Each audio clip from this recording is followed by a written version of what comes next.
One of the ways we advertised it was it's a time of, you know, I don't want to sell it like a vacation trip, but it's a time of rest and relaxation among like-minded people. I think you can really see that when you're here. It's nice to be around people who think the way you do and who believe, you know, in liberty and believe that people should be free and don't want to constantly mess around with people. And living in the D.C. area, I can tell you that is a time of rest and relaxation, getting away from that for a few minutes. So to introduce our first speaker here, you heard him once already today, but he is John Tate. He started with Campaign for Liberty in 2008 as its president, served in that role until just recently when he took a leave of absence.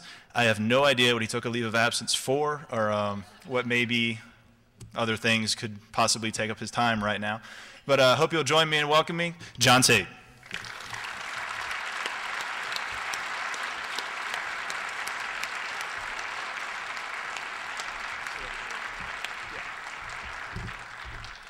Wow, look at that.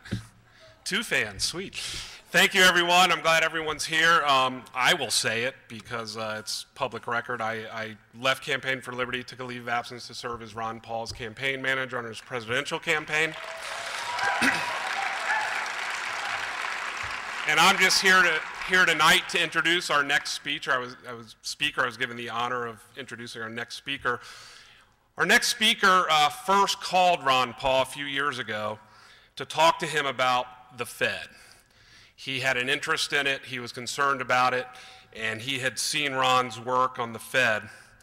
And he gave Ron a call, and it turned into a friendship that's been going on for a couple years. Ron gave him a lot of information, a lot of sources, a lot of books to read, and he became pretty outspoken, including some pretty good quotes on his opposition to the Fed, excuse me, whatever it's called. So I'm proud to introduce our next speaker tonight. He's a renowned actor.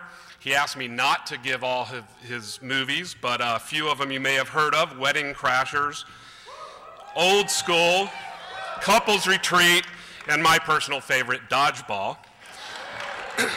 He and his wife Kyla have one daughter, Lachlan. They live in Illinois. He's a strong supporter of Campaign for Liberty and a strong supporter of Ron Paul and a friend to us all. Please join me in welcoming Vince Vaughn.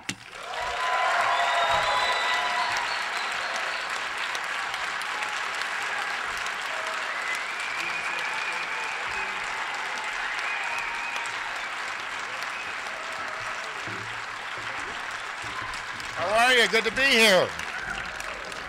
You know, I have said some things about the Fed, but I've also don't like a guy known as Fred, too. There's a Fred that I'm not comfortable with, so he's not entirely wrong in making that statement. It's great to be here at the very first one of these, I believe, the Liberty Political Action Conference, so thank you for including me. It's nice to be here with you guys today. It is nice to inform you that the Campaign for Liberty has over 500,000 members, and it is growing strong. And yeah.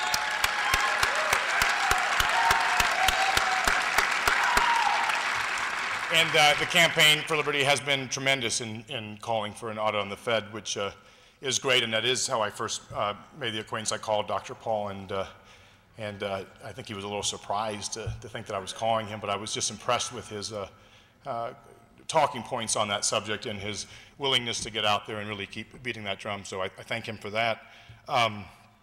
Dr. Paul was born in Pennsylvania. He married his high school sweetheart, Carol. They have 5 kids and 18 grandkids, so he had some other interests other than politics along the way. He has delivered over 4,000 babies as an OBGYN, written a lot of books. And, you know, people get into politics for many reasons, but primarily for self-promotion. Dr. Paul has been involved in politics because he has something very important and meaningful to say, and he has devoted himself to spreading that message, which is very rare. His philosophies are consistent. They do not waver based on political polls or public opinion. His principles are based in fact and logic, which is routed and rooted in the very foundation of America.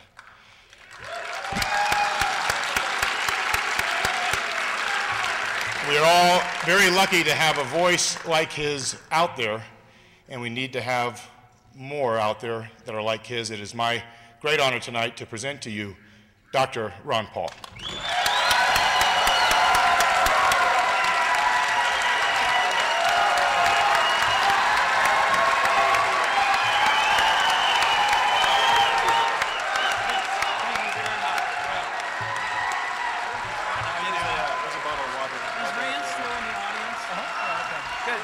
Thank you.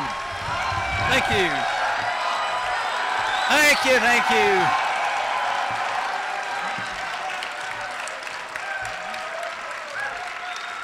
Thank you very much.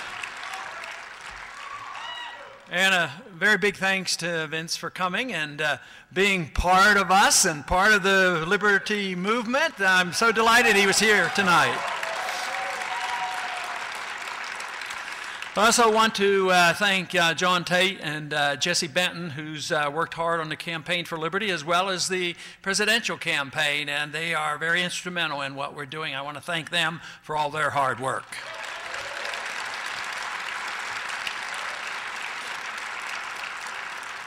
Of course, it's great to come and visit with you because I get a lot of energy from you because you're energetic and you know what's the problem and you've been willing to help and you've been very engaged. So this to me is a delight because all I have to do is compare it to giving a speech on the House floor and you're much more receptive.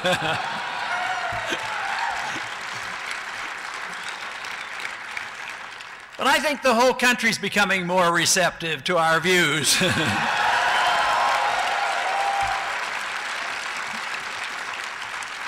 I don't think you would notice that by the evening news or some of the polling that is done, but I sense that our numbers are growing rapidly. There's something definitely different than it has been before. I was very much impressed 4 years ago when we were involved in the campaign that the numbers of people who were interested and concerned and wanting to get involved, it was much greater than I ever dreamed.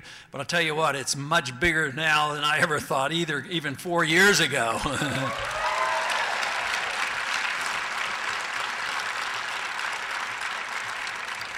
But we do face some major problems, and that is what we're engaged in. The Campaign for Liberty, of course, to me is very important because it has carried the fight in between campaigns. The thought that I had after the last campaign ended and we had our campaign up in Minnesota, and our convention there was that most likely things would calm down a bit and I could go back to being rather anonymous and but there was a lot of momentum behind that, and our numbers kept growing. And when we put together the Campaign for Liberty, I was rather impressed on the number of people who joined and how it's continued to grow. So that's very, very encouraging because I think if you don't have the grassroots effort, if you don't have the enthusiasm coming from the people, the politicians aren't going to respond. And unfortunately for us, in one way, but fortunately in another way, most of the people in Washington don't go there with firm beliefs. Did you ever think about that? They don't have firm convictions, but they do like the prime lights, and they like their jobs, and they want their jobs. And for the most part, if they think they're going to lose their job because there's a stirring among the grassroots in their district, they will come our way. And I think that's what's happening. I think part of our movement, along with the Tea Party movement, a message is becoming loud and clear, and the politicians are noticing it, and they're starting to come our way. The problem is that we're facing such a crisis that even when they come around and think, oh, maybe we ought to do something about it, it's not going to be easy because this crisis has been building for a long time. And in modern years, I say that the financial troubles started, 40 years ago, and we're nearing a climactic end to this. And every single day we hear more news about it. And even yesterday and today, we continue to hear about the crisis in Europe. And as bad as it is over there, and with the debt of the various nations and the particular problem in Greece, it looks like right now they think, well, all we have to do is send the dollars over there from the United States government is going to solve all the problem. But let me tell you, the markets may be pacified for a day or two, but that will not be the solution. The solution is going to come from our success in promoting the cause of hard money and personal liberty. That's where the solution is going to come from.